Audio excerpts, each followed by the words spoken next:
Hello, Global Theater. My name is Jerry Fielka. Today is October 29, 2023. Want to thank Rob Grant and his amazing podcast, I'm Probably Wrong About Everything. It's an honor and a pleasure to be here today with Dimitri Rimsky. Where in the heck you calling in from, Dimitri?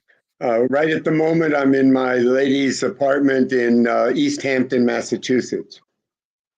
How cool is that? The first question is, what is the best thing for a human being?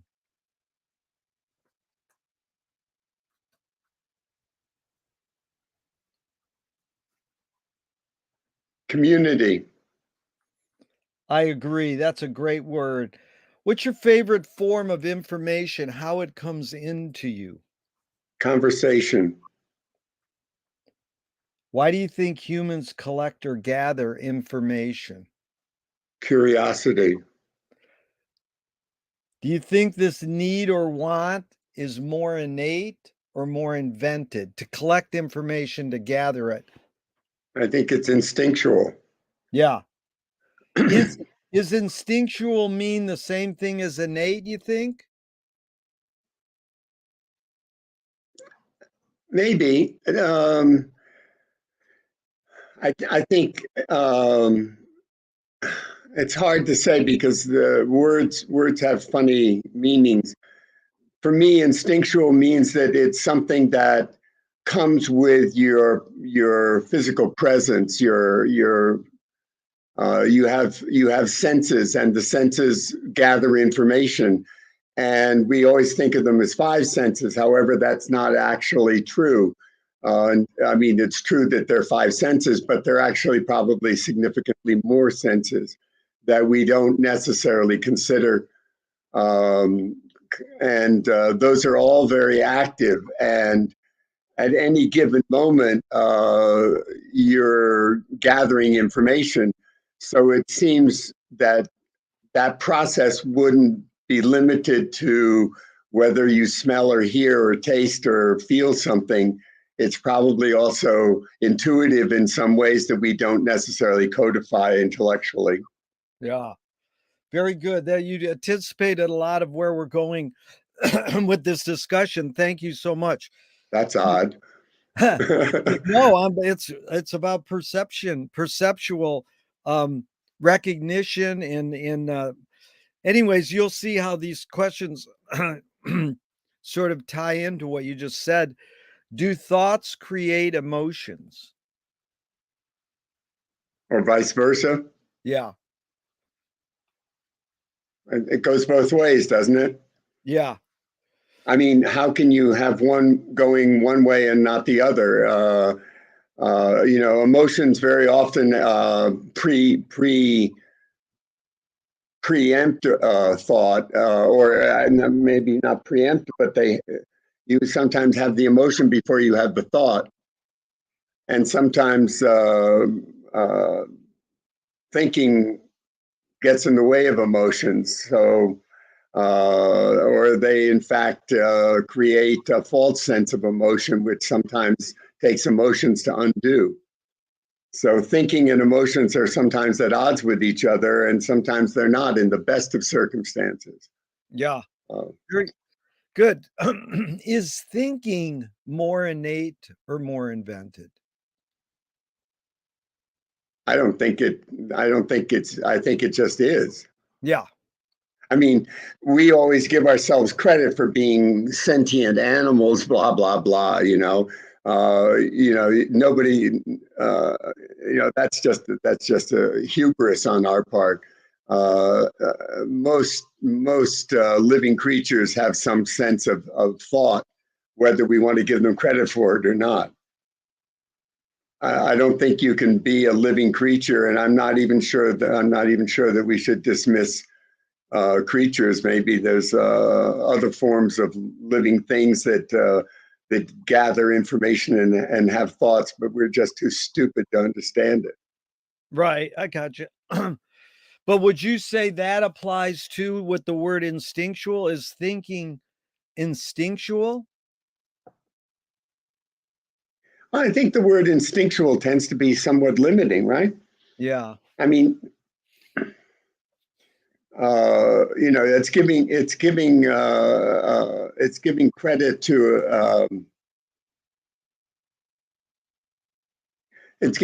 to something that is perhaps the concept of instinct is perhaps a little limited to the experience of living. Yeah.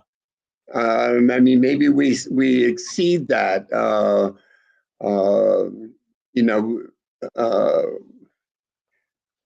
I mean, if we were purely instinctive animals, we would be still amoebas, wouldn't we? Yeah, I see what you're saying. Well, fill in the blank. I don't know what I think until I Reflect on it. Very good. Yeah, McLuhan said, "I don't know what I think until I say it." Joan Didion said, "I don't know what I think until I write it." I like the word reflect. That was good. And so, can humans think without language?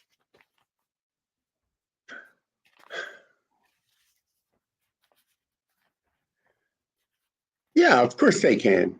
Yeah.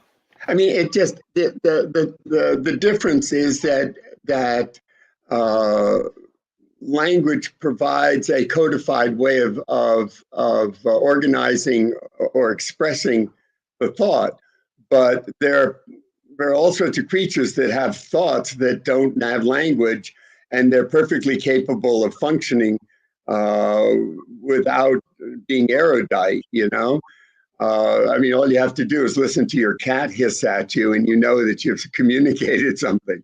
I mean, Yeah. let's be serious. We think that language separates us from everything, and that's a mistake that we probably make because we're not listening to how the rest of the world is communicating. Listening, really good, Dimitri. I appreciate that. And Chomsky said a language is not just words, it's a culture, a tradition, a unification of community, a whole history that creates what a community is. What do you do when language doesn't work? When language breaks down, what do you do? You kill each other. But I'm saying you're not out killing each other. What do you do? um, well, I'm not in charge of an army, so I guess if you can't communicate, or if communication doesn't work well, the best thing to do is to be quiet Yeah. and listen and see if you can figure out where the miscommunication is occurring. Yeah. Very often, it's occurring because the person who or the other entity that you're communicating with has either a different form of receiving your information or is simply not interested in what you're communicating because they're so self-involved. Uh, and that doesn't necessarily mean they're a person. They may be very self-involved in licking their balls because they're a dog and you're interrupting them.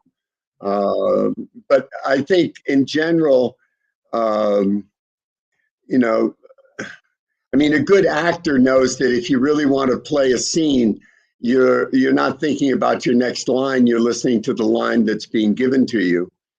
Um, you have to listen to understand how to communicate. If you're ready to say something before the if you're forming your thought before you've actually listened to the thing you're responding to, you're not communicating anyway. You're we have plenty of evidence of that on a regular basis. Yeah, I like the stressing of listening. It's one of the keys to great musicians that you're a great listener, and a lot of people don't realize that. But Dimitri, this question you tackled a lot of, but your observations of humans in general, are we more thinking beings or more feeling beings?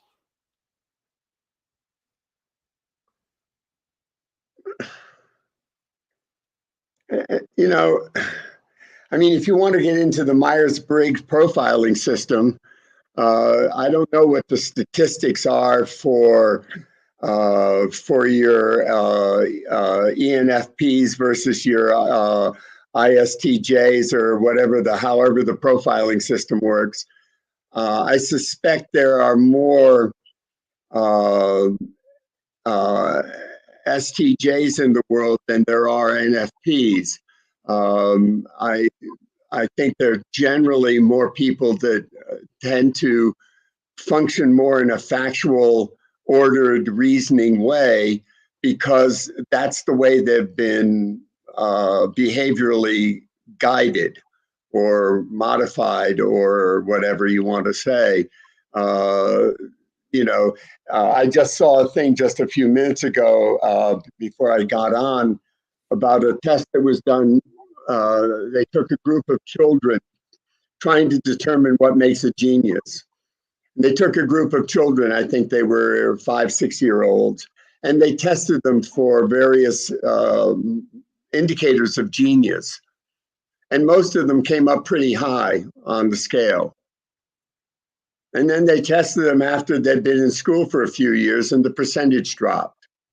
And then they tested them even later, and the percentage dropped even further. And I think that if you look at the general mechanism of education, it's not geared towards creating intuitive, free-thinking, non-sequential, time-fluid people. It's geared towards regimentation, and for all sorts of reasons. So, it's hard to know. I think a lot of people are not encouraged to be their own guides. So it's hard to know whether they would, left to their own devices, function more logically or intuitively, whether they would function more reasoningly or emotionally, whether they would find order and sequence to be more interesting than improvisation in time. So, we don't really know because we don't allow ourselves to develop freely because we're afraid of the chaos involved. I mean, nothing is more scary to an ordered society than individuals. Yeah. Well, I agree. But everything you said, I really took in. I appreciate that. And when I ask this question, 80% of people go, well, we're more feeling beings. And here's how they say it. I think we're more feeling beings. They literally say, I think we're more feeling beings. And I go, well, basically we invented the word feeling and thinking. So we think we can separate them, but they're very integrated. But how you suss it out with this regimentation, this education phenomenon really gave me a bigger picture on it. And I like what Bridget Bardot says, when I make love, I don't think. And I'm like, good luck. It's like you're talking about earlier, but when we go through the instinctual, intuitive, you're doing the most sensual thing your body can practically do. And you're saying, okay, now shut your brain off. Don't think. I mean, it's quite. Yeah, go ahead. I have a problem separating the two processes anyway. I think the minute, I don't know, maybe we're still suffering from Judeo-Christian, Greco-Roman philosophy that has given us all kinds of dichotomies and separations. Body, mind, soul, flesh. Get rid of that. Yeah. Being is a presence, is being present. Huh? Yeah.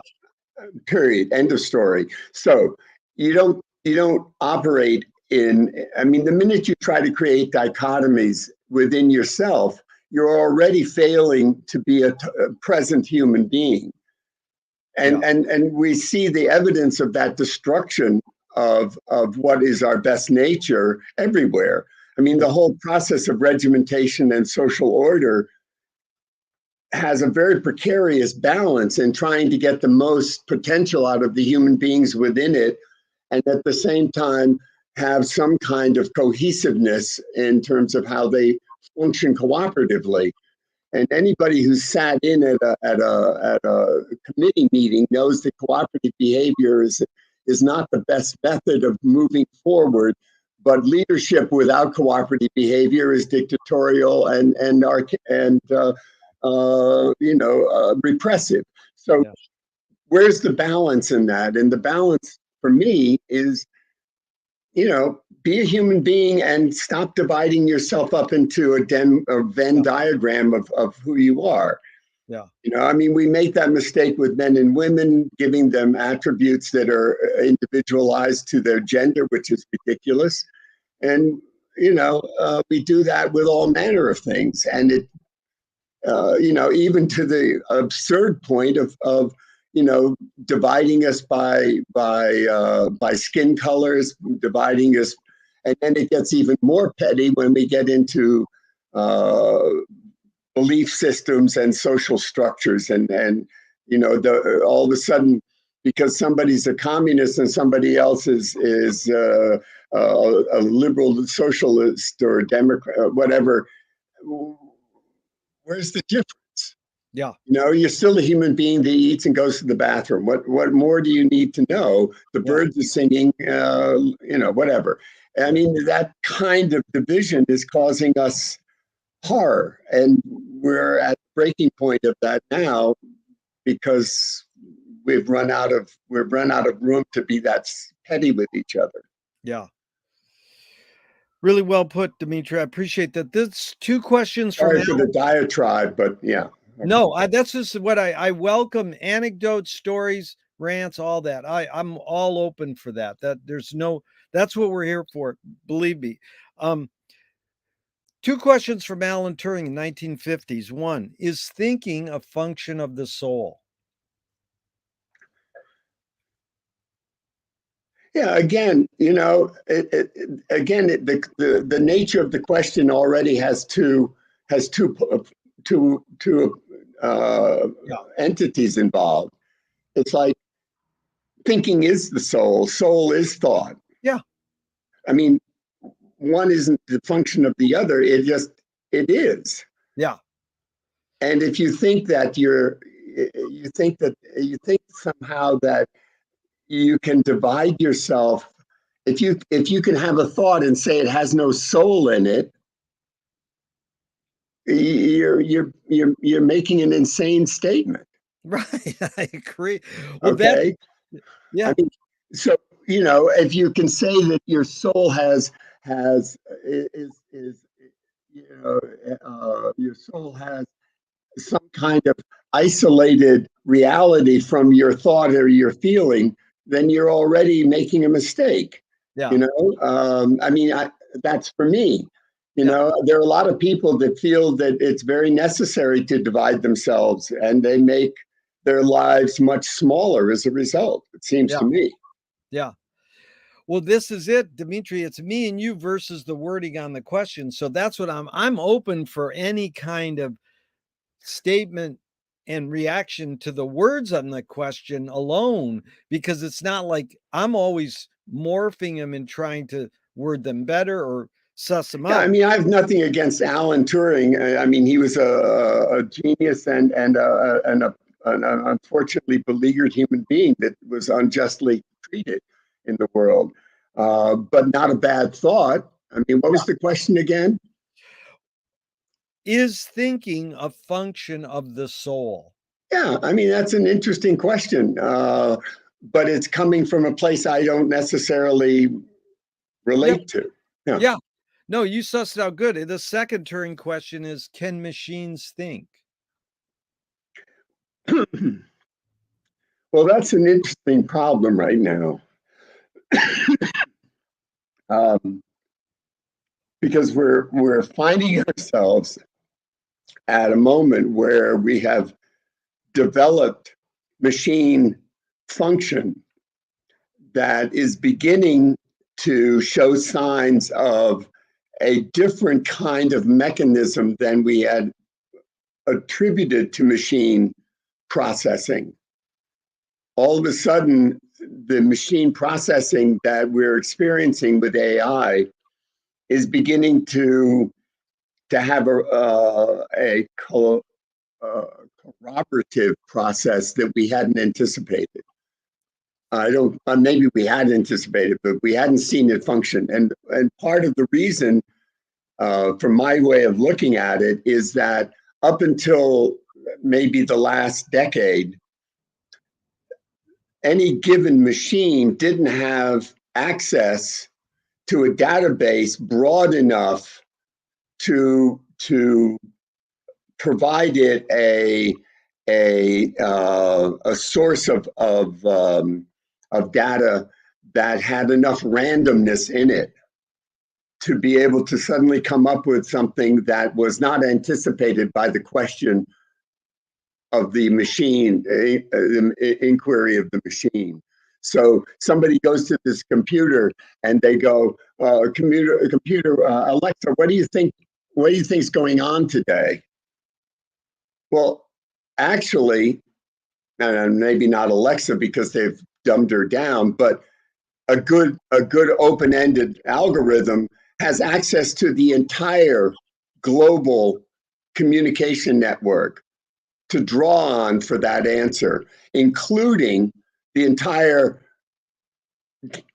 information of all the libraries in the world, not to mention the gibberish of every social media program going on at the same moment, not to mention whatever else it's able to gather that we can't even fathom where it's finding the information.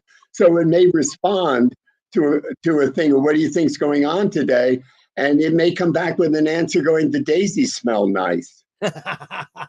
And you think, well, what the hell is that?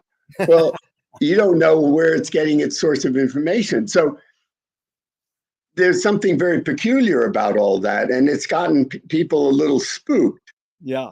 And probably with good reason, because we rely on these algorithms and to determine all manner of things. There's all sorts of things going on now in medicine in terms of being able to diagnose illnesses and proper processes that are becoming more and more reliant on computers. That's a tricky problem. And our general information. I mean, just in the last week, we've seen, huge amounts of information about a conflict going on in the world that is not a simple process, not a simple problem. And the data coming out that's being used is very difficult to verify. Yes. And it's being manipulated in ways that we can't even imagine. I mean, I'll give you an interesting example of a couple of different things. Okay, so during the Iraq War, I had a large satellite dish because I couldn't get cable. Yeah. So I had a large satellite dish installed. And the amazing thing about the satellite dish is that you move it to position it to pick up various transponders up in the sky, right? So depending on how you position the satellite dish, it picks up the signals from any one of, I think, 24 or more satellites. Each one of them has 20 or 30 channels being beamed down. Okay, so during the Iraq War, the information from the field, from the ground, was being bounced up to these satellites and then bounced down to the news studios, whatever, CNN, whatever. Okay, and they were being put into something, and then Wolf Blitzer would come on and say something. Okay. The fact of the matter is there was a huge amount of information going up that never came down. I mean, never got seen coming down. A good example of that is, and this is just a classic moment. I'm watching the raw feeds, okay? Yeah. And there's a raw feed that is a picture, and I think anybody who watched the Iraq War at any point will probably have a vague recollection of this. It was during the battle of a little town called Kafji. It was in the south. And the Iraqis, for some stupid reason, had thought, well, we'll just go and invade this little town. And of course, we were watching them from satellite dishes. We knew what they were doing. Anyway, so there's this scene. Okay, here's the scene. There's a Humvee.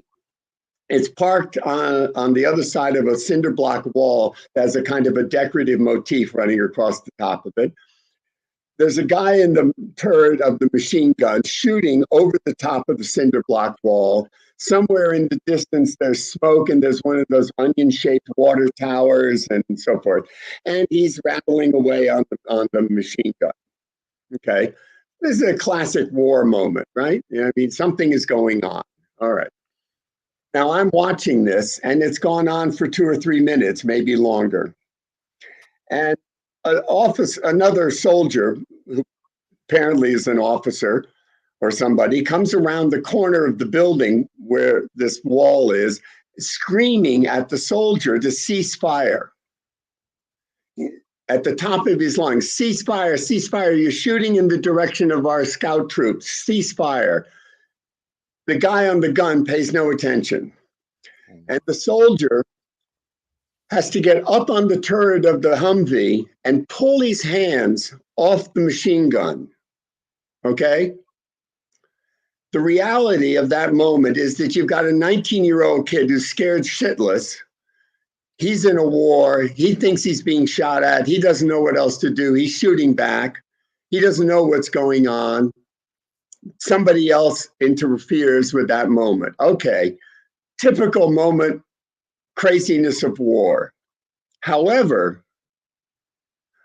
on CNN and all other newscasts, that moment is what's called a bumper. They used it for a bumper to go in and out of a segment. And the only part of it that they used is the guy shooting over the wall. Yeah. Okay, they didn't use the part of him being a crazy kid shooting at his own soldiers. No, they used that one part, heroic Marines in the Battle of Kafji defending themselves from the Iraqi horde. Okay, that was the use of the clip. But the reality of the clip, entirely different. Yeah. Okay, and there were hundreds of instances of that just during that one conflict. Okay. Wow. So you can imagine what we're going through now, or on any given day, on any given piece of information, the potential for having a distortion of reality is phenomenal. Absolutely phenomenal.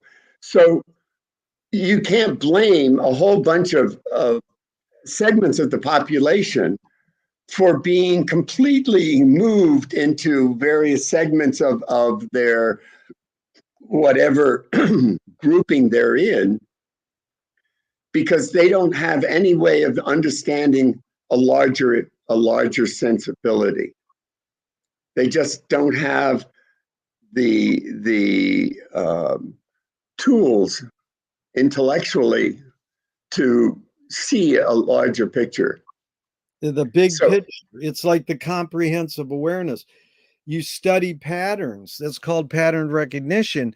And you study enough of those, and then you see what CNN is putting out, and you're like, wait a minute. There's more to this story. It reminds me of I.F. Stone, the great reporter, historian. He says, the truth as I see it. And that's all of us, news consumers. We're getting it filtered through somebody else, and they're editing it down. Yeah, and for that very reason, it's important to have a sense of an inner sense of wholeness that gives you some grounding in a world that is basically adrift in currents that are going in all directions. Yeah. And if you want to swim in that ocean, be a cork. But don't think that you understand where the waves are going, because you can only do so much to sustain yourself.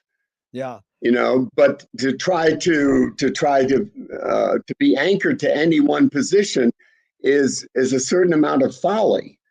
You can only sort of look at the dynamics at work and see that there's, you know, maybe you can put a little bit of yourself on one side of the scale or the other, but in most of these situations, until you're looking at somebody pointing a gun at you, or you're being told to inform on your neighbors, or any number of other circumstances, until you're in a moment that has to be, you have to rely on your own integrity to respond to.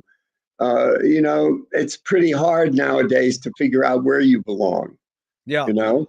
Well, Dimitri, this is really important, because, you know, we got into it through the Turing question, can machines think? But Turing also said something that we can continue this dialogue on. He said, what we want is a machine that can learn from experience. So that's what Turing's saying in the 50s. Then McLuhan said this line, everybody experiences far more than they understand, yet it is experience rather than understanding that influences behavior. So what I think McLuhan means there, and doesn't mean I'm right, is that if the kid comes in from the cold and the parents said, don't touch the stove, it will burn your hands, that's kind of experiential. If the parent goes, listen, let me teach you the dynamics of heat, understanding that you can get really close to the stove, rub your hands together and get your hands warmed. So your take on this idea of experiences shaping in our behavior when understanding should be shaping our behavior, is that sort of what you're talking about in getting this bigger picture view, or trying for comprehensive? Yeah, it's interesting.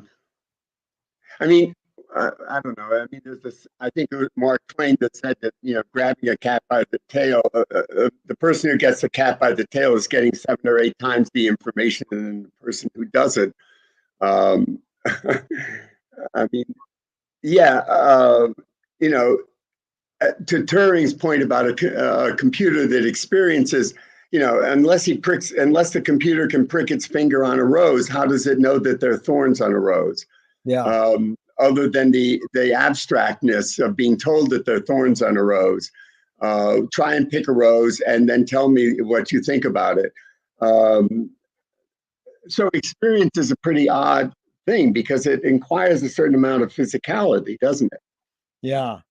And Physicality. Wow. yeah, I mean, you have to actually have some skin in the game, literally, right? Yeah, that's really physicality. And so, you know, I mean, I can't imagine the horror going on in the world right now in certain places, and unfortunately in more than one place.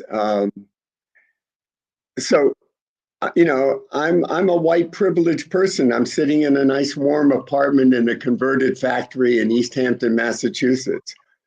You know, and I have food, and I'm, you know, what? Yeah. You know, how am I supposed to make, what basis do I have to say anything? Well, Yeah. of course, I have the freedom to do that, which is already a luxury. Huh? But, you know, I also have a responsibility as an entity. Yeah. I can't say that I'm not part of this, because, you know, I have a belly button. I'm on the planet. You know, I'm part of the whole, right? You know, if you want to go into John Donne, right? I'm not isolated from the human experience, and I shouldn't pretend to be. because at that point, then I'm also apathetic. And if I can form that degree of disassociation, then I'm more dangerous, Yeah. right? You And we know, have disassociated people functioning right now that are, that's already, we're already showing, a fairly the serious decline in our humanity by virtue of that. yeah. So, yeah, Well, I don't know. I don't know how a machine is going to until we get uh, Android machines. I'm not sure that experience is going to be something that computers have directly in yeah. any way. Yeah, And I which don't think we're too far from that. I think a few more decades, and they'll have sensory capacities that may give them information. We'll see. yeah. Well, I mean, the you know, horse is out of the barn anyway. well, the thing you said about the a rose was good because I learned Ray Charles learned from his grandmother that she said life is like licking honey off the thorn of a rose. That's good. And I thought that was good. Do you more pursue happiness or more pursue meaning?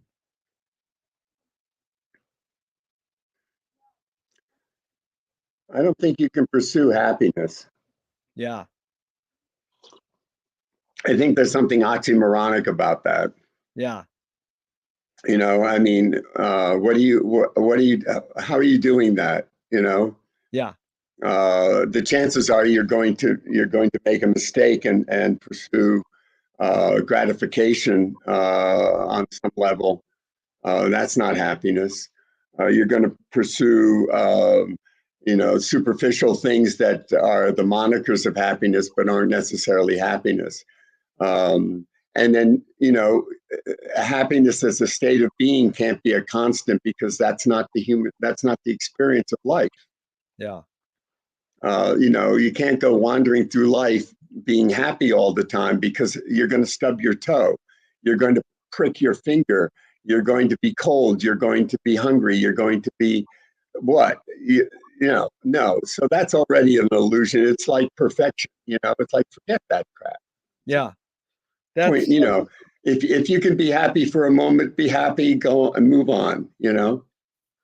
well, that's I I mean, got it from Viktor Frankl's Man's Search for Meaning. He says happiness doesn't necessarily last, but meaning does last. yeah, it changes too. Yeah. I mean, what makes you happy when you're 5 isn't necessarily what makes you happy when you're 55 or more. On the other hand, ice cream cone is still an ice cream cone, so that's good.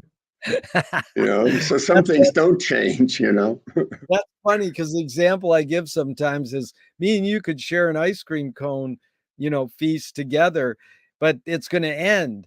But the meaning of us talking while we were eating the ice cream might last. But Well, the that's ice why I cream, say conversation is the greatest source of information. yeah, I agree.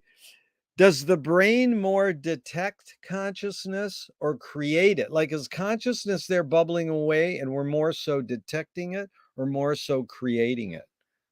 Hmm. Well, it, I don't know. I mean, I've never been in a deprivation tank. Yeah. I've never been in a coma. So I don't know how my brain would function if it was deprived of its sensory input. Okay. I would assume that it continues to be aware of the circulation, of breathing, of certain metabolistic things going on. I'm sure it continues to monitor. There's a whole bunch of microbiomes probably giving it all sorts of information. I mean, we forget that we're basically a farm of all sorts of creatures that are doing all sorts of things, and um, there's a whole ecosystem functioning in our bodies. So I don't know. I mean, again, it's like it functions. It does Yeah. it. It's Yeah. doing it, and trying to parse out how it does it is kind of it kind of misses the potential of understanding it holistically. Yeah. I mean, we have this thing that's functioning on it's a cellular construct that is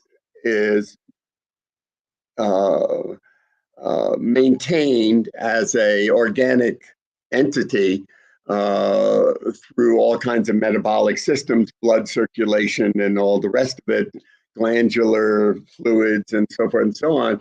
And it's charged with all kinds of electromagnetic signals that are flashing around, going through little synapses and doing all sorts of things, most of which we're probably unaware of on any given moment. Um, and that thing is functioning. And it's giving me the ability to sit here and pontificate about it.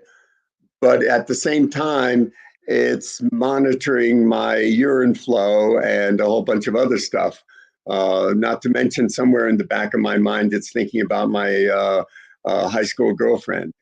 And it hasn't come to the surface yet, but it's back there somewhere. And it also remembers the Ipana toothpaste commercial. Oh, Uh, and a number of other things that, don't seem to fill the moment right now, but they're there if I need to access them. And there's a bunch of stuff I'd like to be able to access that I forget.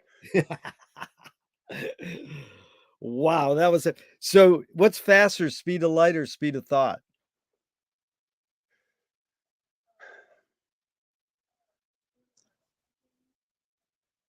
Probably thought. Yeah, well, there's no right or wrong answers to any of these, but that one you got right, No. Dimitri. That's good. Audre Lorde, the poet, said you can't dismantle the master's house using the master's tools. Yvonne Rainer responded and said, you can if you expose the tools. What new tool do you suggest? To dismantle the master's house? If you want to put it into that context, like I said, you put the questions into the context you want. And in this case, sometimes I open the question with a few cue quotes. It doesn't mean you have to apply it.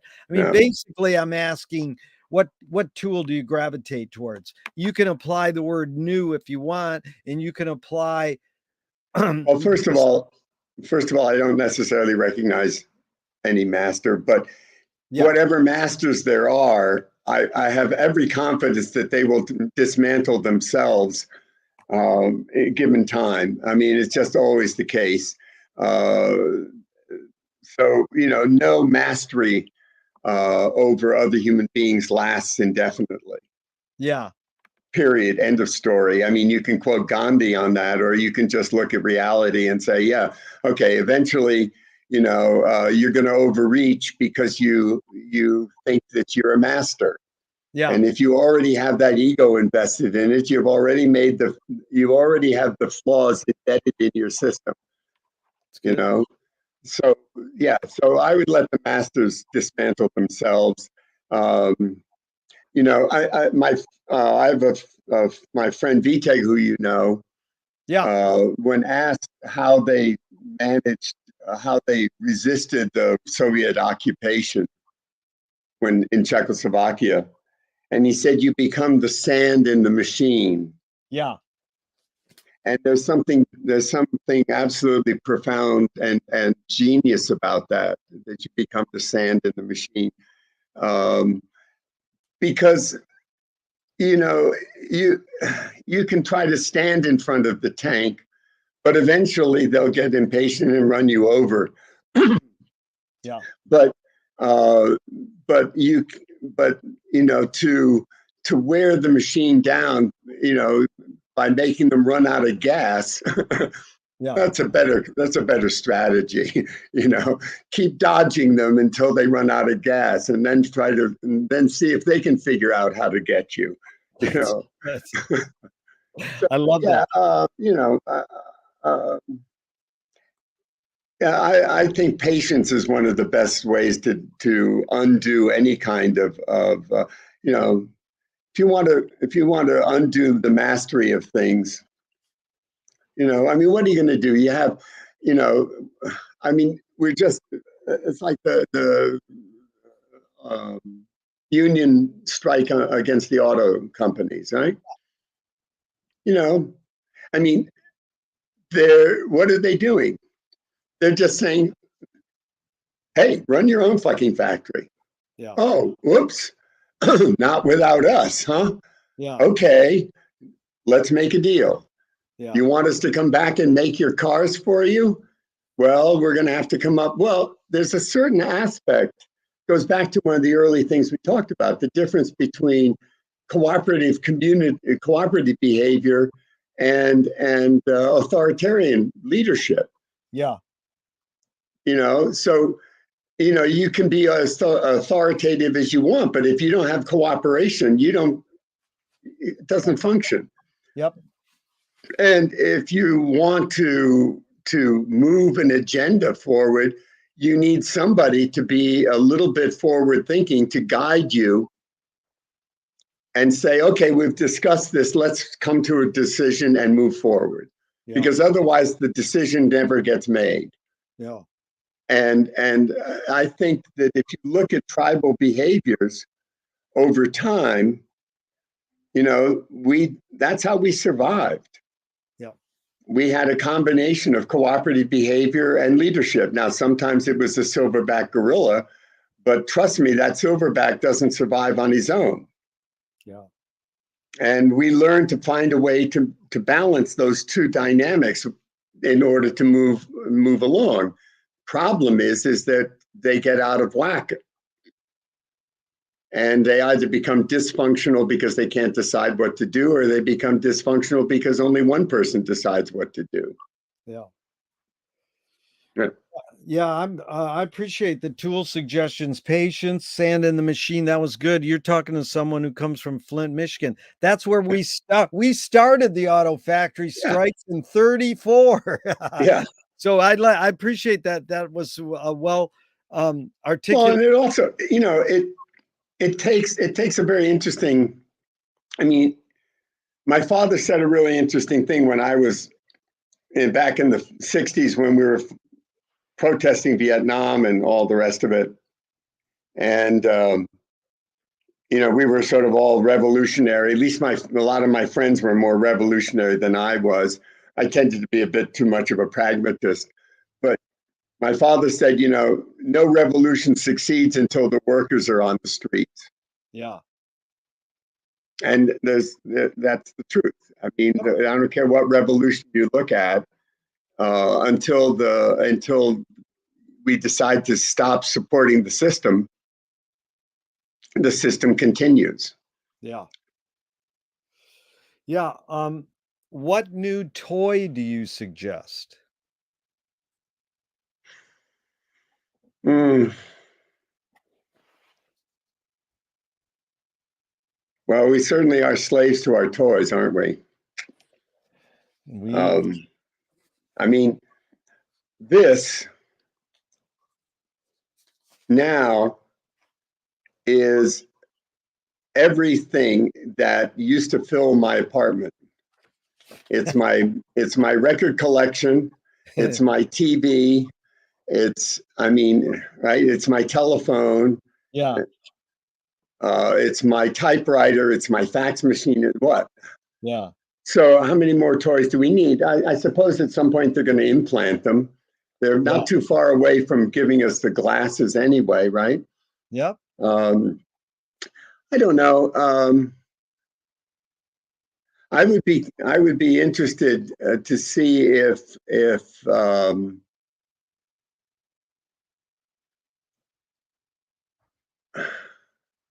be interested to see if we start to develop a more synesthetic kind of process, natural synesthetic process. That may be evolutionarily in our future, more so than something that we create.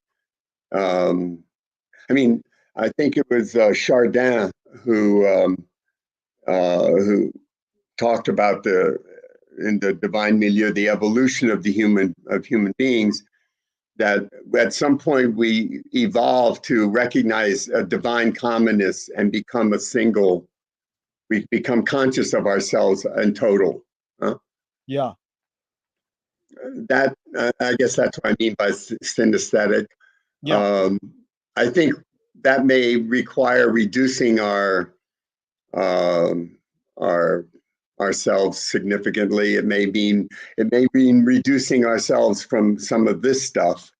At some point, we're going to have to be able to operate on a different level in order to survive as a species. So, I'm a big believer in finding a way to operate on a higher plane as human beings. And Yeah. I don't think it's beyond us. It's not exactly a toy, but we have all the toys we need. Yeah. We just don't use them. No, it's beautiful what you said. A higher plane is a toy. The just divine commonness. What a great couple words. And Teilhard Chardin is a huge influence on McLuhan and in the noosphere. This whole thing was really well put in. Even I read in Forbes magazine, the millennials are now hoping to go back to the pre-internet age. Yeah, well, and you know, maybe that isn't such a bad. And I mean, at a certain point, you know, the internet can exist without it being the umbrella that keeps us out of the rain. You know, Yeah. maybe we need to get rained on and let the internet function. It's like, okay, you know, it's there, use it. But in the meantime, as human beings, we need a different kind of understanding about our condition. Yeah. And the internet doesn't necessarily connect us. I mean, going into McLuhan said that the industrial age would detribalize and centralize us. Yeah. Which is what happened, right? Yeah. And the electronic age, as he put it, which we now think of as the internet age, Yeah. would retribalize us and decentralize us. Yeah. Okay, so we're experiencing that now, except that the tribalism isn't geographic. Yeah. Right? It's electronic. We're tribal within groupings on the internet. You know, you're whatever you are, you're in your little electronic tribe. The problem is that it's very isolating. Yeah. And you know, you can you can have a conversation in a chat room with somebody you wouldn't talk to in a Dunkin' Donuts. Yeah. Okay, so obviously there's a kind of, I mean, that's where the narcissist thing comes in from McLuhan, right? We don't necessarily understand that we're trapped in a loop of our own making, right? We're seeing ourselves being regurgitated back to ourselves, and we're fascinated with ourselves. Yeah. But you know, there's a point at which that too will pass, and you know, there's a certain kind of fatalism to it, because if you're reduced into some kind of I don't know what to call it, into some kind of group think, right? So you're a Southern Baptist versus a Lutheran, or you're a Shiite versus a Sunni, or you're a blah blah to a blah blah, or what? It's just nonsense. Okay, but if you're in those groups, that group is under assault from a global process. Yeah. So you have to, if you're within that thing, you have to feel threatened, because you're being eroded from all sides. Okay, so what do? You cling to each other more fanatically than ever. Yeah. Which means you're more isolated from each other than ever. Yeah. And eventually that that just becomes destructive and unsustainable. Yeah. And at a certain point on a global level, if we go to McLuhan and his global village, at some point, that system is going to fail. And it's already failing. I mean, actually, so it's, I think we know it's failing. Yeah. Okay. As a species, I think we know it's failing. And I think that's one reason why we have so much unrest going on, because people don't know what to do with the sense of uncertainty that is going on.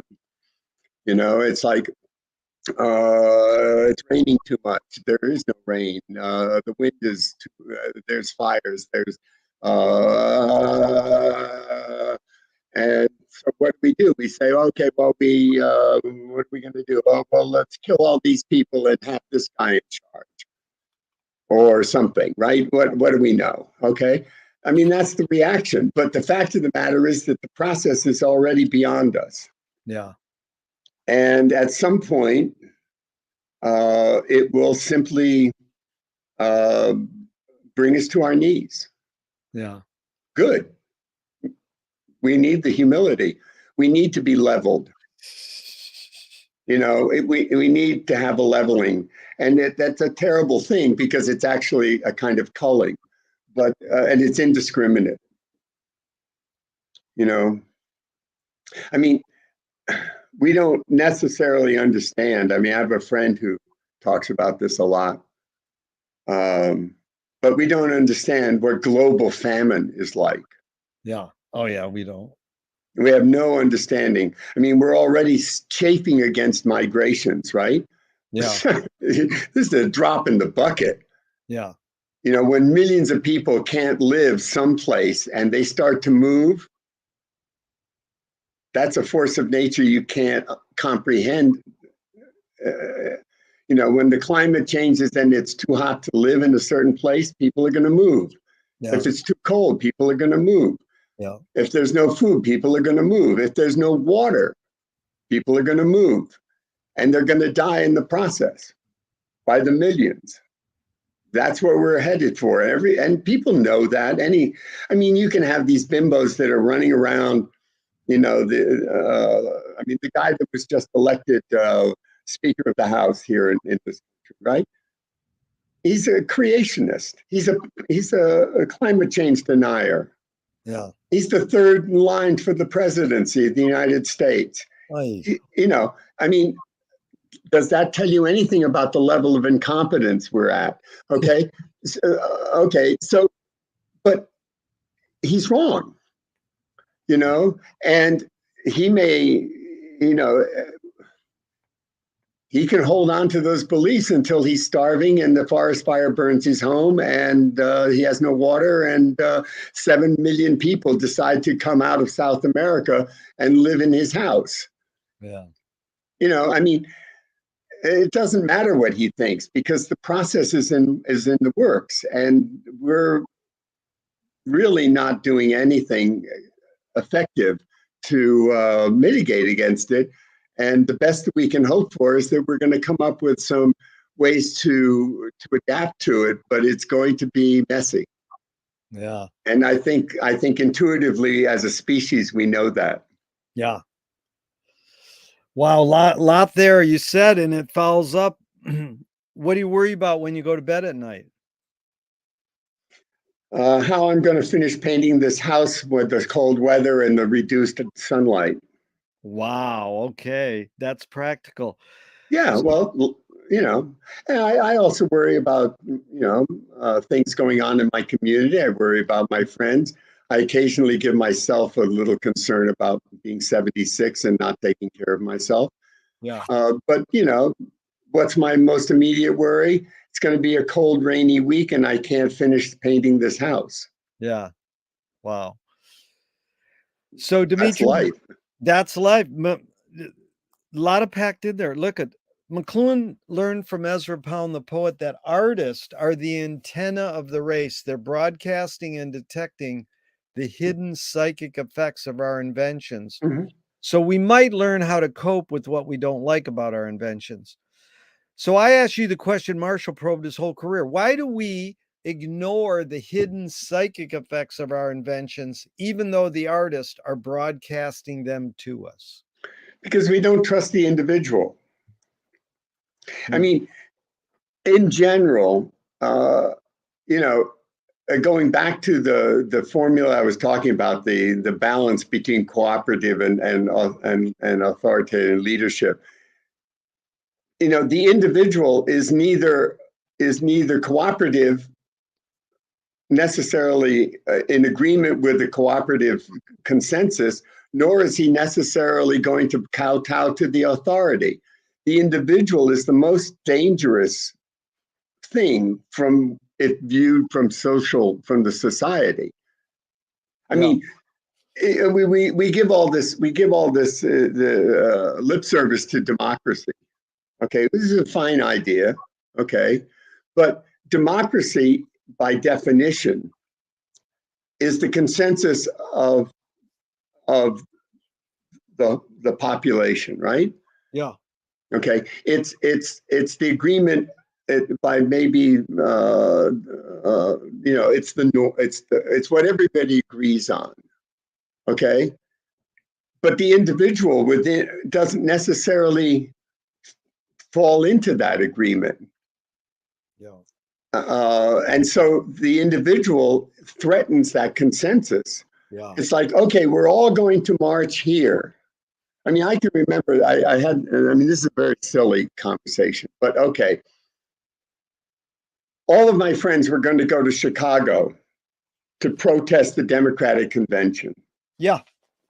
Okay. Oh, they were all excited about it. Okay. They were organizing buses, and it was a whole carpools, and oh my God, and where are we going to get gas masks? I mean, it was a whole thing, right? Okay. But I'm a bit of a political thinker. And from my point of view, the Democrats were the least threatening problem we had, because they were already so compromised that they were going to have to get us out of the war. Okay, forget what they said, Hubert Humphrey, whatever, the whole thing, they had to get us out. Nixon in Miami, different story. Much more dangerous, had a much more dangerous political history, had a much more dangerous political psyche than Hubert Humphrey or any of the Democrats, McCarthy, all the rest of them. The danger was Nixon. And my friends thought I was nuts. Okay? Now, I'm sorry that I was vindicated, because they went to Chicago and they gave Nixon carte blanche. And we had more years of war until Kissinger and the rest of them finally figured a way to make us look like we got out when in fact we lost. And, it's a horror show. Yeah. And it's been a horror show ever since, because Nixon effectively destroyed the Democratic Party. Yeah. He used the Southern strategy to break the Southern Democrats away from the Northern Unionists. And what did we end up with? We ended up with what we have now, which was a problem. Yes. And it's, the seeds of that problem weren't, Nixon just knew how to reap it. They were already planted. There's no question about that. They were planted back when the first slave ship landed here. So, the seeds of discontent in this nation and the construct of this particular society, like every society, their fault lines are built into their development. I don't care what society you look at, they have grown fault lines through them all the way through. And when stressed, every society shows those fault lines in one way or another. I mean, we're not any different than any other nation in that regard. But, we're the ones living here, so we have to cope with it. Yeah. We're not coping with it very well, I have to say. But yeah, okay. But again, it's the individual that always unnerves the rest of the society. And the artist is the most obvious, because they're expressing themselves.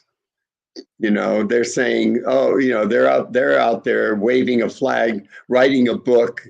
They're writing 1984 or the Hunger Games or whatever. They're painting pictures that are disturbing in one way or another because you can't make any sense out of them. And the artist is saying, that's the point. I can't make sense out of what I'm seeing. Here's a painting that has nothing on it but a bunch of splashes and dots, and I'm angry, and that's what's on the canvas. Or I'm painting Guernica. That's what it looks like. Yeah. Okay. So yeah, the artist always the problem. Yeah. And we're seeing that in films as well, right? I mean, films is the art form of the 20th century, right? Yeah. And we're seeing that in the movies that are being made. I mean, this new movie that came out that is talking about the Oklahoma Indian oil thing. That's not a new story. I knew about that story when I was 17 years old. Yeah. But not everybody paid attention, right? It's not a new thing. Well, the Guernica thing, Dimitri, I love this. German government official was walking through touring the art studios in Paris, and he walked into Picasso finishing up Guernica, and he turned to Picasso and pointed at the painting. He said, "Did you do that?" And Picasso said, "No, you did." Yeah, exactly. Well, speaking of that, okay. So my father lived in Germany. My father, as a Russian child, was sent to Germany to go to school. And while he was in school in Germany, the First World War broke out. And as a result, he not only never was able to return home because there was then a revolution in Russia. So he ended up staying in Germany and studying and established himself pretty well. But he also wanted to be an artist. So he studied and he became an artist. Okay. And this is 1920s, 1930s Germany. So my father did some advertising work for a German cigarette. And the German cigarette was called Gold Dollar. And the slogan for the cigarette was "Right for the real man." Risha for the Risha man, right? Right for the real man. And it would have these heroic pictures of sea captains and explorers and, smoking cigarettes and Marlboro Man, a German version of the Marlboro Man, right? Okay, so now the Nazis come into power. And he and the art director of the advertising company, the cigarettes, get a call and they say, "We want come in here." So of course they have to come in. And the propaganda officer goes, "Why is your cigarette named after an American coin? And why is your slogan right for the real man? Isn't the real man an Aryan? Not because he smokes your cigarettes. This has to be changed." So they ended up having to change the name of the cigarette and the slogan. And the cigarettes were changed. The name was Privat, and the slogan was "So appetizingly fresh." Same cigarette. Okay, that's what happens at a level of manipulation when you're going to manipulate a society to the degree of minutia involved. Yeah. Okay, I mean, my father got in trouble for other things that he illustrated as well, certain books that were less than favorable to the Nazis and so forth. But the fact of the matter is that it's the artist that has to be shut down first. Yeah. It's the artists, the writers, the individuals. It's the nail that stands up that has to be hammered down first. Yeah. And that's been the case forever. It is. Do artists have moral obligation? Well, they should. That doesn't mean they do. I mean, if they want us to respond to their work, they have to present it. Yeah. And if you don't understand the artistic process, then all you're looking at is an orphan, right? You go to an art gallery and you see a painting, and you don't understand the process by which that painting was created, and you're looking at a piece of orphanage. You're looking at something orphaned. You don't see it as a child that was developed and cared for and nurtured, and you don't see the 700 sketches that built that composition. You don't necessarily know anything about what went into it. You're just looking at a canvas with something on it. We don't understand the artistic process very well in this society. Other societies are a lot more connected to the artistic process in their own cultures than we are. America is particularly anti-intellectual in that regard, anti-artistic, and has been for quite a while. Maybe it's growing out of that. I don't know. I hope so. It's a rich culture. It doesn't. It should give more credit to its artists and writers and so forth. Oh, I agree. Are you more afraid of new ideas or more afraid of old ideas? I'm not afraid of ideas. Yeah, Why should I be afraid of ideas? exactly. I mean, that doesn't mean that I think they're all good. Yeah. I can see them as dangerous, but I mean, they can be something to be concerned about, be afraid of. Yeah, maybe. I can be fearful of what I see as ideas coming out of the American right. I can be fearful of ideas I see coming out of the woke left. Yeah. Both have certain aspects that are a little bit I would say the far right are a lot more concerning than the woke left, but they have a potential to be damaging. But they're ideas, and they have to learn to. I mean, there are lots of ideas that people had that have long been discredited, because time again goes back to patience, right? Yeah. I mean, the idea of aristocracy hasn't necessarily gone away. It's changed, but anybody who doesn't think that we have an aristocracy of the rich is fooling themselves. Yeah. So we still have aristocracies. We just don't call them by titles. Yeah. We still have privileged classes. There's no question about that. It's hard to, yeah. I'm not afraid of ideas. I just want to make sure that I know where my intuitive sense of right stands in relation to an idea. Yeah.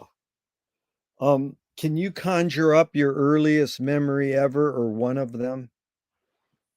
Hmm.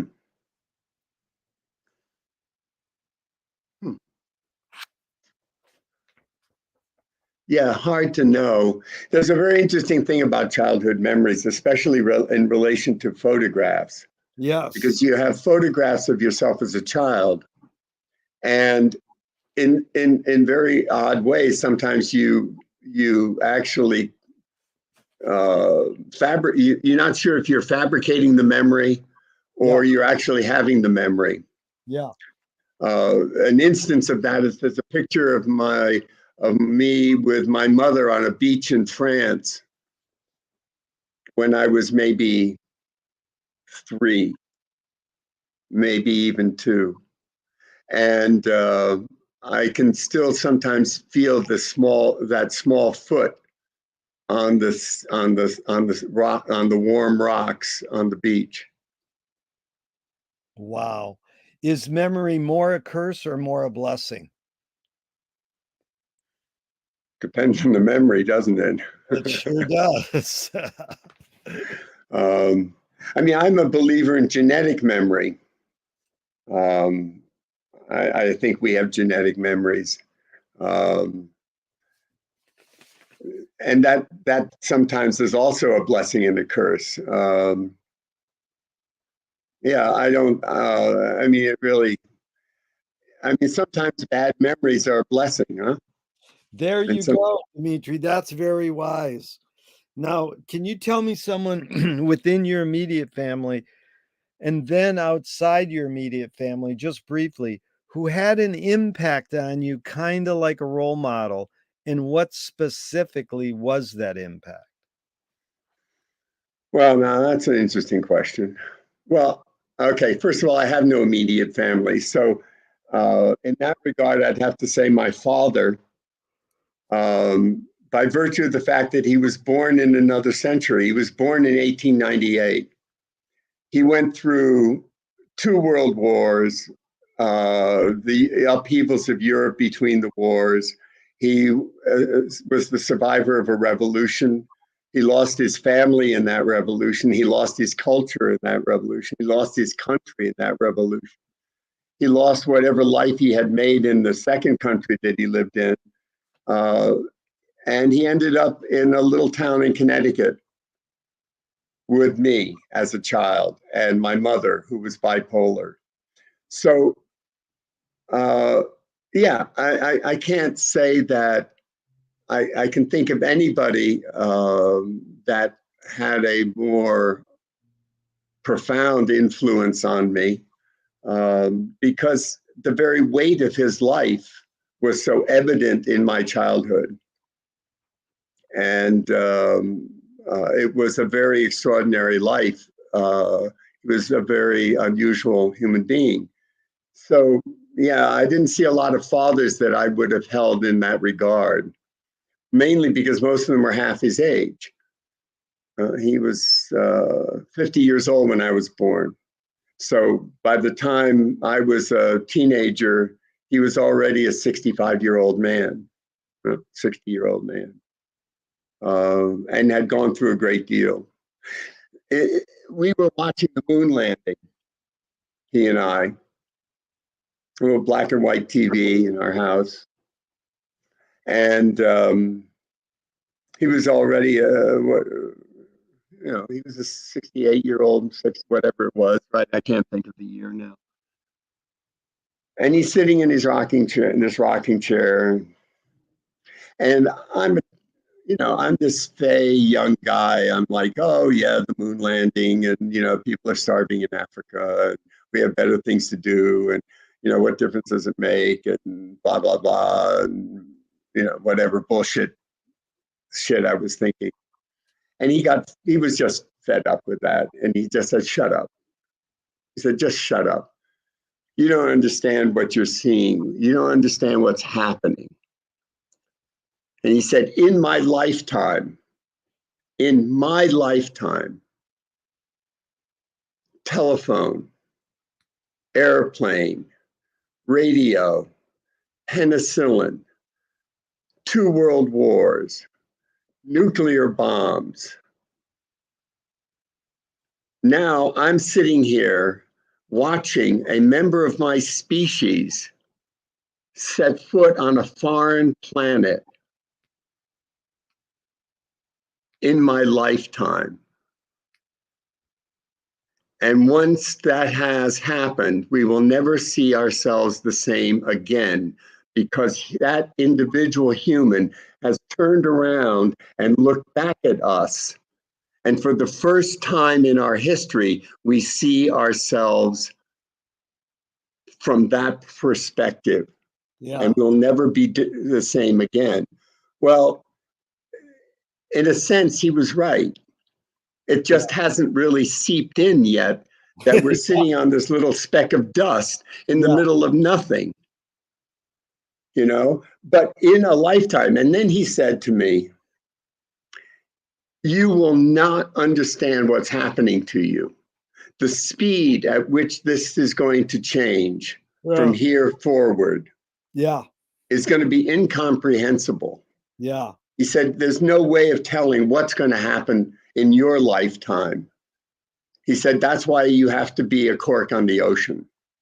You have to have your own, center of gravity. You have to have your own balance and equilibrium within yourself. You cannot hold to anything because nothing is fixed. Yes.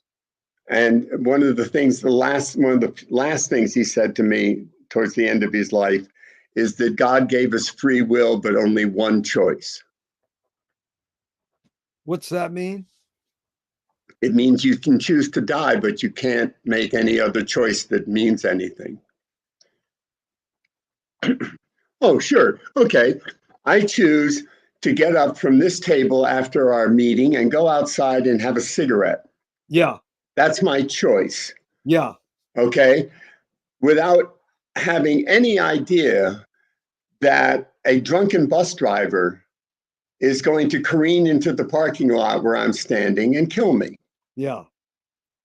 Or any number of a million other possibilities. Yeah, I can make choices about myself and my life. I can do all sorts of things. I can think I'm guiding myself through the maze. Yeah. But the fact of the matter is that it's mostly coincidence. Yeah.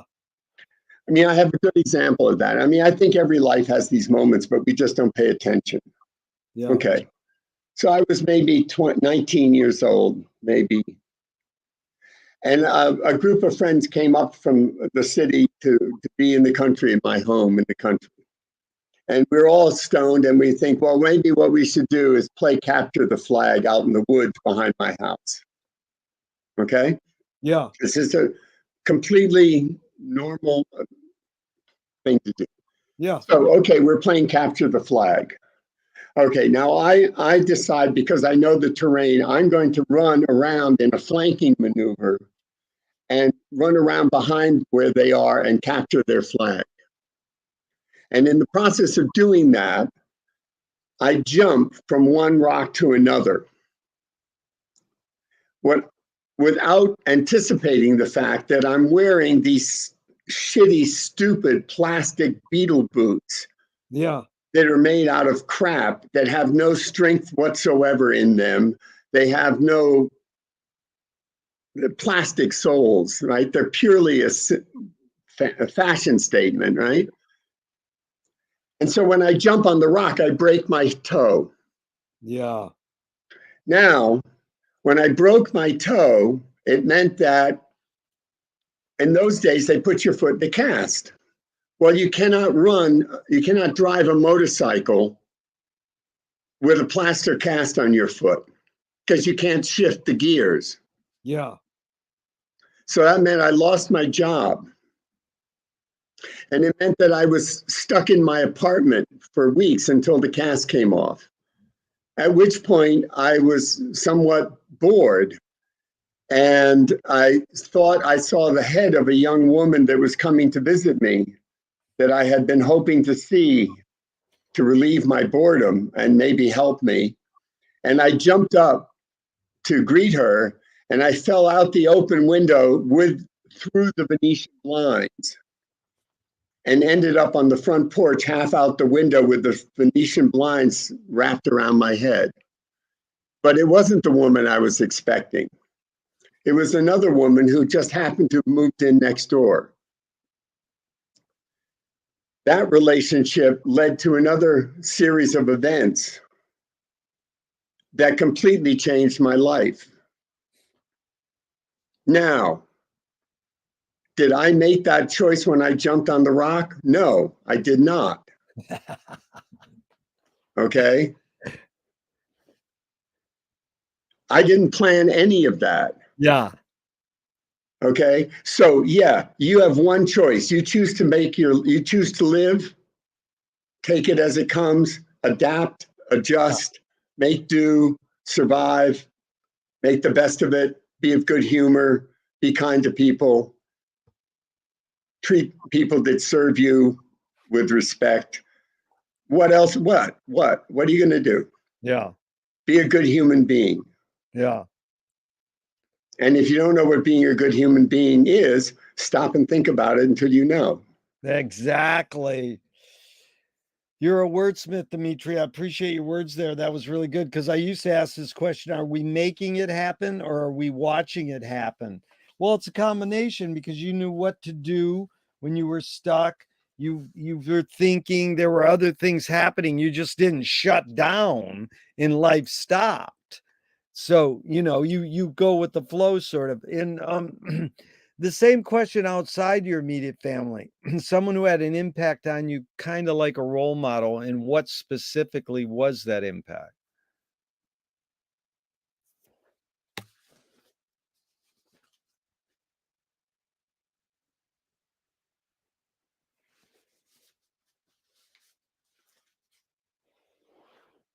Hmm. Well, other than lovers, you, I mean, you you have to honor your lovers Yeah, because they shape more of you than you give them credit for. it's good. So yeah, and they are some of the harshest lessons. Um, in fact, I would say generally they're the harshest lessons Yeah, and the best lessons. yeah, So I'll give credit to all of them. Um, it's good. yeah, I mean, I can't think of. I mean, I had some good teachers, one or two, three, maybe four, that had an influence that helped give me a sense of myself. Yeah, I had a couple of teachers that I had to fight against that gave me a sense of myself because I had to stand up to them. yeah. Um, yeah, I'll stick with the lovers. No, I love that. No one's ever said that, Dimitri. 40 years of interviewing. That's really Well, important. And Susie and I are going through all these Woody Allen films. And they're uh, always about male female relationships and what you learn and what you struggle in that learning. It's quite amazing. hmm. Learning some of your harshest lessons, even Well, though and your best. I mean, and your best lessons, right? you Both. know, Yeah, you yeah, know. I mean, there are times when you're reduced to your worst nature, and there are times when you're called upon to be your best, and you rise to the occasion. yeah, And uh, you know, and you have to honor both of those yeah, things. I have um, I have a great. Um, I don't like people who are bitter about their their failed relationships. I think that's a mistake. yeah, I mean, uh, because now you're just carrying that wound for no reason. yeah. Don't be bitter about it. Learn it, absorb Exactly. it, accept it, be humble about it, do all sorts of things, but don't be bitter, and then don't blame them. Yeah, I mean, they should be equally at fault, but don't be bitter about it. Why are you destroying yourself? That's not yeah, fair. yeah. You know. Dimitri, I asked for 90 minutes and it's almost 90 minutes. Can you go a little longer? Yeah, I'm here. Okay. Yeah. And then maybe we can even schedule a part two because there's so many more questions. But did your parents raise you a particular religion? No, Do you pray? not really. If God exists, what would you like God to say to you after you die?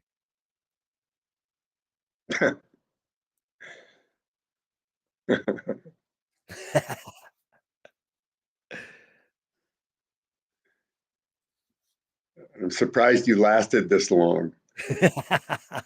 I'll tell you funny. Speaking of my father, because he was not a religious Yeah. person, in a way, I mean, which is ironic because he painted a great deal of a great many religious subjects, crucifixions, scenes, amazing depictions of the life of Christ. But he was, and if he was ever, I mean, whatever influence, he would have been a Russian Orthodox by nature, religious, but not a religious man in a lot of ways. Maybe because he was too arrogant. I don't know. But he had a very funny thing.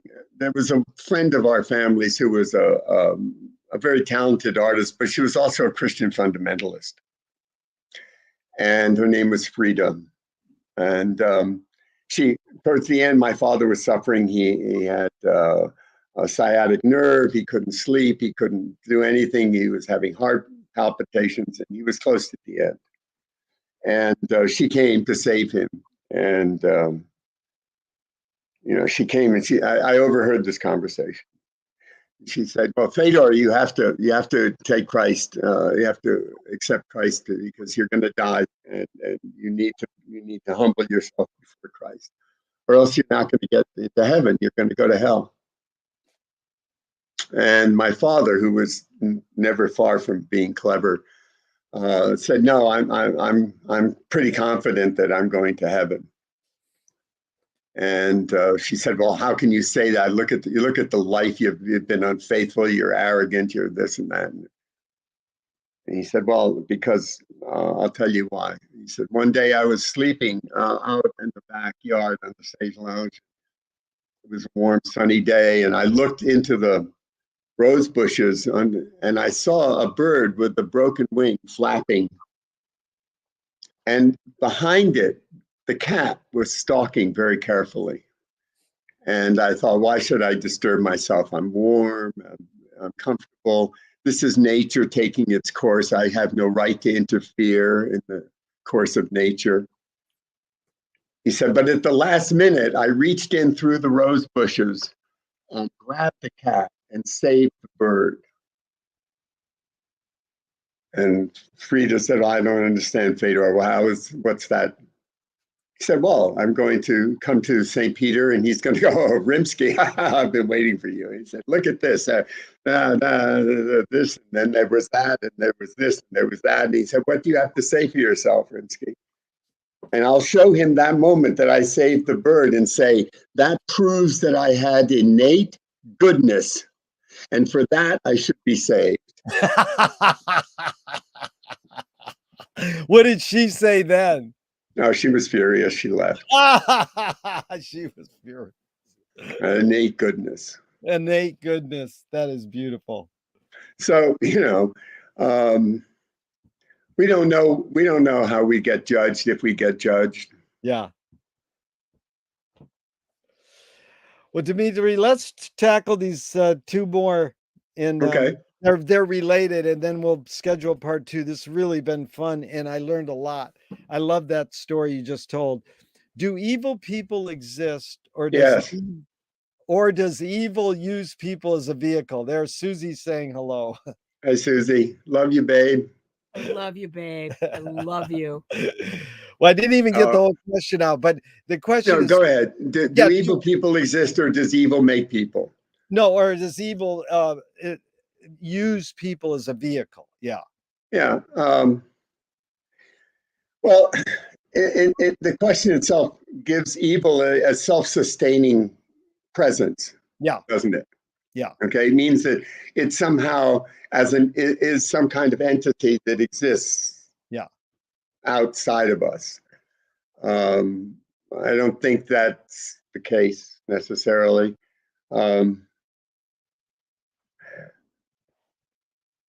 Yeah, most people say that, and then they also say, well, everybody's capable of doing something evil. Well, of course. I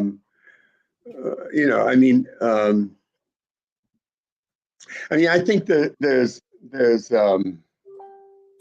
in order for there to be evil, there has to be a standard by which behavior is judged. Yeah. Where does that standard come from? Yeah. So, okay. So let's make a line here. Let's say evil is torturing a child. Yeah. Okay, but if we were in a tribe living on the edge of a volcano, we might think that we need to throw that child into the volcano to save ourselves. And that had been a tradition for generations. Yeah. Is the tribe evil? Yeah. I don't know how to judge that. It's not for me. Yeah. I can't make that judgment. Yeah. Okay, but I can make that judgment when I see somebody who is intentionally, in the knowledge that they are doing something uh, uh, hurtful and destructive, and that not and they're taking pleasure in doing it at the cost of another human being. And then I judge them to be wicked and Yeah. evil. Yeah. And I don't. I would intervene if I were able to prevent that from happening, because I see it as inappropriate. I would also intervene if I saw somebody bullying another child on the playground who was perhaps mentally a little deficient Yeah. or slow. Yeah. Um, Well, I would. There are times, but on the other hand, there's another problem, and that problem is that there's psychopaths. Yeah. And what actually has gone wrong there? Is it nature nurture? Is it a deficiency in some aspect of their biochemical that has been altered in some way through some unknown course of events? I mean, what? Who knows? Yeah. Or were they simply brought up by psychopaths that weren't diagnosed as psychopaths, and they were left untouched and unhurt? Yeah. We know that children who are orphaned in war and left uncared for in any kind of intimacy in their early years suffer enormously emotionally. Yeah. Because they've been deprived of a certain kind of nurturing. Are they then capable of evil in a way that is that their fault? Is that evil, or is that the horror of experience, human experience that some, I don't know. So, evil, yeah, I see things as evil, but that's my value system that I use to judge it with. And whether it's somebody being rude to a waiter or tearing the wings off a fly, I have a moral code that I follow in my own system, and that's all I can go by. Well, the deeper question, or the follow-up question, Dimitri, is how do you advise someone to deal with an enemy? And I'll set it up. Alan Watts says, if you acknowledge your enemy, you empower them. Coppola stole from the mob and the samurais, keep your friends close and your enemies closer. JFK said, forgive your enemy, but don't forget their name. And Fellini says, I need an enemy. So it's a lot of thoughts. The basic question is, how do you advise someone to deal with an enemy? But first, how would you respond to Alan Watts? If you acknowledge your enemy, you empower them.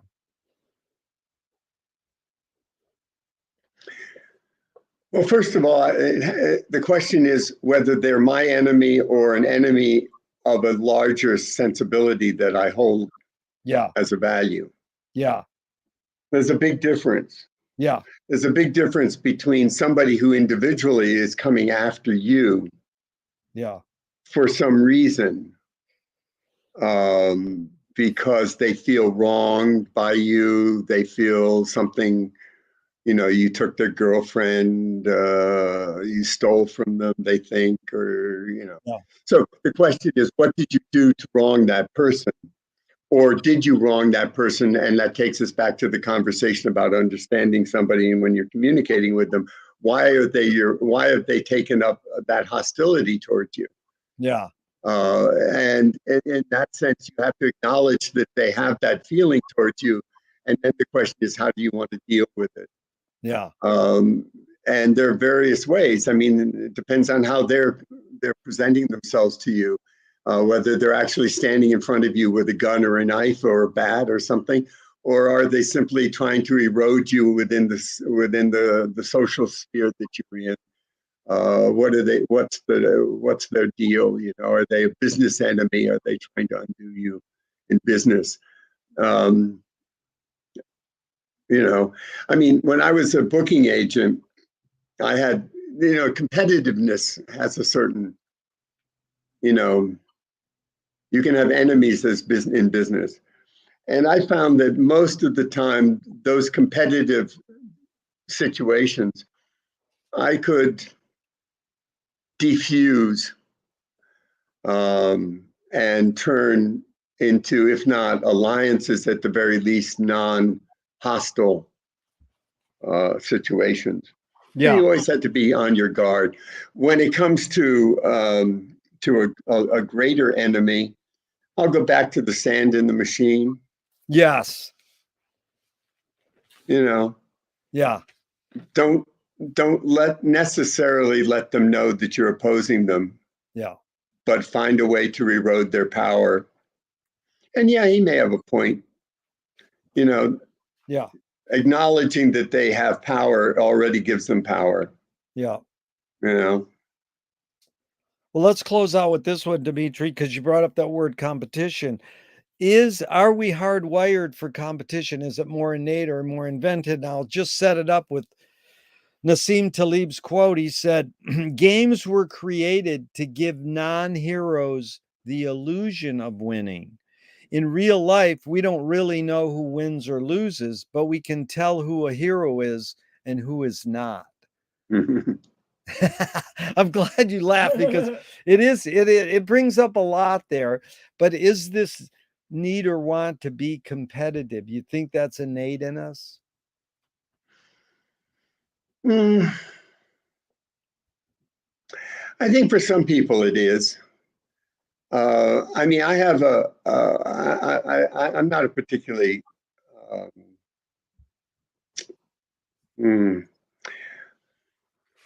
ambitious person. Ambition tends to make you competitive because you want to get ahead of other people.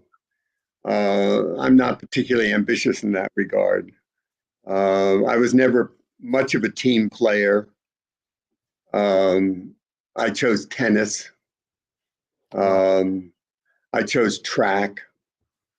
And in many cases, that's a competition against your own skill. Tennis is very much a one, one against one. Yeah. But it has a lot to do with your own skill as much. I remember there was this one kid that I used to play when I was a junior tennis player. I was pretty good in my little country club, nothing exceptional, but good enough. And there was this kid that played in another country club, and we used to have tournaments. And he was very, very competitive, very competitive. And I used to beat him all the time because I would be nice. And I'd go, I think that was in. And he'd go, are you sure? I said, well, it was close. Do you want to take it over? Might have been out, So why don't you take it over? And he would get angry. And then I would hit everything back. If I could get my racket on it, even if I did get it back to him, I would get my racket on it. He could never ace me. Made him furious. And by the second set, he would be so angry, he was like blowing shots left and right. Okay. And I didn't have to do anything. I just had to play the best game I could play and be. And in those days, the idea of tennis, you were gentlemen, you were supposed to be polite. There was a kind of a thing about a certain kind of gentlemanliness on the tennis court. Yeah. It wasn't until McEnroe and a couple of the other guys that the major tournaments began to become kind of quarrelsome. But tennis was supposed to be that kind of and it just made him crazy. Yeah. And I was clever about it. I knew what I was doing. But I also enjoyed it because I like teaching him, you're defeating yourself. You're not Yeah. beating me. So yeah, I think for some people competitiveness is necessary. I think in general, it causes more trouble than it solves. I think at a primitive level of hunting gathering, we needed to know who the good hunters were. If the competitiveness helped somehow to prove that, but regardless of who the best hunters were, they still needed everybody else to flush the game out of the bush. It still is a cooperative behavior. And you can take pride in bringing back the antelope, but everybody's going to eat it. So, I never had that sense of pride in being it wasn't that important. Yeah. Well, Dimitri, this truly been enlightening for me. I really appreciate it and all your It was help. a lot of fun, Jerry. Yeah, Appreciate no, it. it was really fun, and we'll schedule another one like 2 or 3 months down the line, and Okay. I look forward to it because Well, enjoy the other ones that you've scheduled. You met some interesting people when you were out here. I'm looking forward to them. I did Alan Berman, and he's scheduled for part 2 next week. So yeah. How about our hosts at Yeah, and Michael's coming up too. Oh, I Good. love Michael. Yeah. Oh, I love those people. But Dimitri, thank you so much. And even Did though BTEG agree to a thing? He's pretty busy. I don't know if he has time to take time for this. he already scheduled a date way back when we first. Oh, good. Met. Yeah. Good. Yeah. I'm glad. I'm booked up like 2-3 months in advance. Good. So Excellent. it's upcoming, and then give some space between. But we got to get into art, into mime, a lot more deeper stuff and fun stuff. I mean, not deeper, but fun stuff to get deep in. It was really good. You're really articulate, and I feel what you say to me, I'm getting. You're concise, and I appreciate the words you use. There's some interesting, thought-provoking questions. Yeah. Okay, I'm going to hit the end broadcast button, but I look forward to talking more, Dimitri. Thank you so much. Regards to both of you. Thank Great you. to hear you. Susan.